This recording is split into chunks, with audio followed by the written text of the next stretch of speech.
तो हम लोग सरकार से ये मांग करते हैं कि महाराणा प्रताप के नाम से डाक टिकट जारी किया जाए और साथ ही साथ महाराणा प्रताप के नाम से एक वीर सूर्य जो है पुरस्कार के नाम से जो है केंद्र सरकार इसको लागू करे कि अपने समाज को पूरे जिला में एकत्रित करने का हम लोग प्रयास करेंगे, जिससे पूरे समाज आवाम और सब जाति के लोगों को हमसे मदद हो, उनका हम कल्याण में भाग दे, उनके दुख में हम साथ दे और सबको लेकर चले।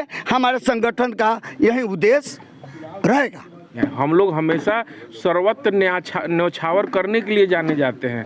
हम लोगों ने जितना त्याग किया है शायद किसी ने त्याग नहीं किया होगा। आज की इस बैठक को सर किस तरह से देखा जाए, अगले भविष्य में क्या कोई राजनीति वगैरह एंट्री लेने की क्या? देखिए, महाराणा प्रताप जी की पुण्यतिथि के ऊपर कोई राजनीति नहीं, कोई टीका टिप्पणी, राजनीतिक टीका टिप्पणी नहीं है। महाराणा प्रताप इस भारत माता के सच्चे सपूत, जिसने भारत माता की कई बार रक्षा की।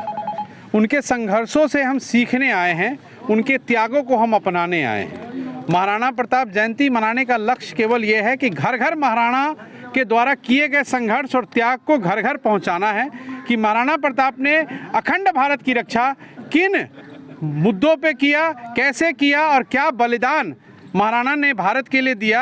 इस बातों को गांव-गांव, घर-घर और अभी के जो युवा पीढ़ी है वहां तक पहुंचाना है। तो हम लोग सरकार से ये मांग करते हैं कि महाराणा प्रताप के नाम से डाक टिकट जारी किया जाए और साथ ही साथ महाराणा प्रताप के नाम से एक वीर सूर्य जो है पुरस्कार के नाम से जो है केंद्र सरकार इसको लागू करे, क्योंकि महाराणा प्रताप किसी समाज के नहीं थे। महाराणा प्रताप ने समूचे अखंड भारत के लिए लड़े थे और वो अपने अंतिम क्षण तक लड़ते रहे।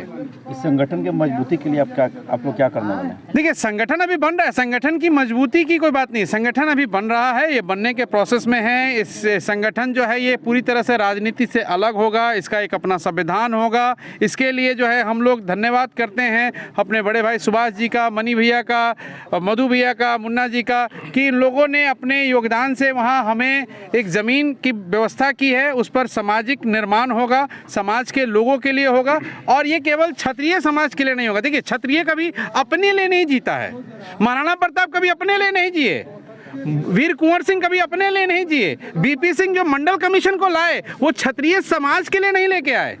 तो क्षत्रिय समाज हमेशा से समूचे जो समाज है उसका नेतृत्व करता है, सब पूरे समाज के लिए काम करता है। और जो ये क्षत्रिय समाज जो गठित हुआ है ये पूरे के पूरे चंपारण को आगे ले जाने की बात है। राजनीति से बिल्कुल अलग है, ये ना कभी किसी पॉलिटिकल पार्टी को समर्थन देगा ना किसी पॉलिटिकल पार्टी का विरोध करेगा। एकदम स्ट्रेट लाइन है।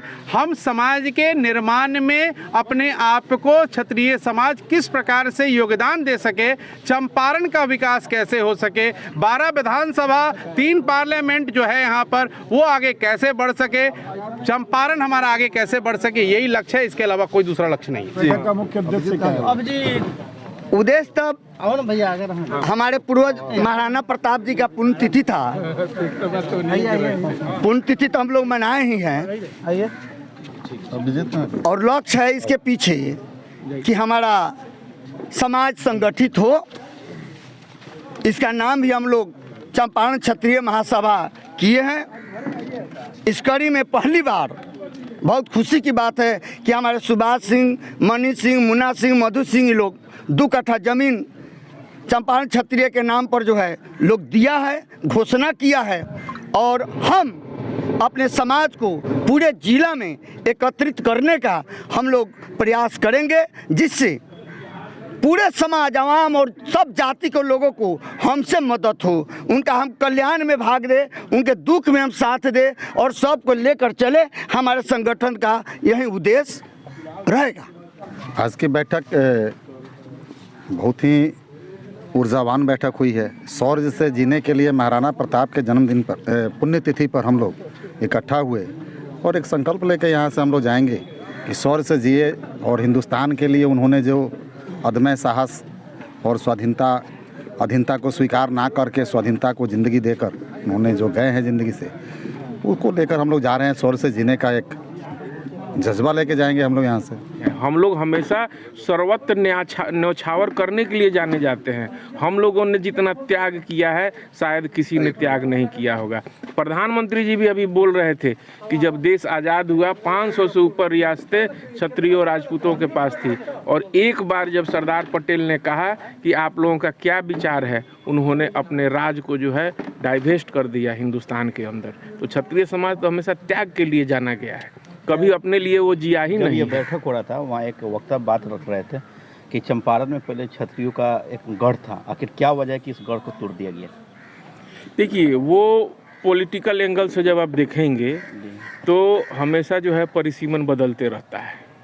जो सरकार आती है वो अपने सुविधा के हिसाब से वह देखती है कि मेरा वोट बैंक में कौन कौन कास्ट है। बिहार में तो सब चीज़ जातिवाद से होता है। जो भी पार्टी आती है वो देखती है कि कौन जात हमारे साथ है, तो किस हिसाब से हम परिसीमन को बांटें कि हमको ज़्यादा से ज़्यादा सीट आए।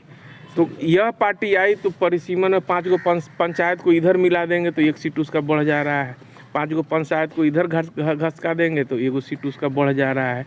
तो ये परिसीमन की बात है, और जो भी सरकारें आएंगी वो अपने हिसाब से करेंगी ही।